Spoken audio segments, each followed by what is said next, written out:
10 வயது சிறுமி ஷஃபீனாக்கு ஓவியம் வரைவது ரொம்ப பிடிக்கும்.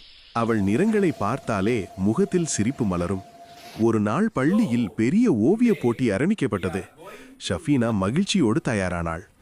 அவள் பள்ளிக்கு செல்லும்போது கனமழையால் அவளுடைய பென்சில்களும் கலர் பெட்டியும் நனைந்து சேதமாயின. எல்லோரும் சொன்னார்கள், இப்போ நீ பங்கேற்கவே முடியாது ஷஃபீனா.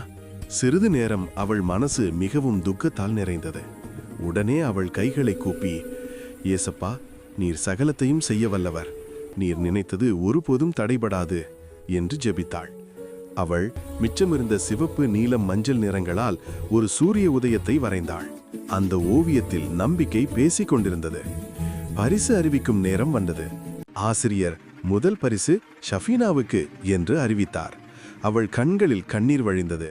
ஆனால் அது மகிழ்ச்சியின் கண்ணீர்.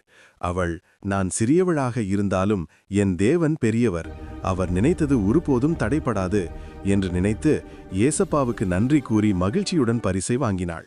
அன்பான நண்பர்களே, ஷஃபீனா போல நம்ம வாழ்க்கையிலும் சில சமயம் எல்லாம் முடிஞ்சது போல தோன்றும்.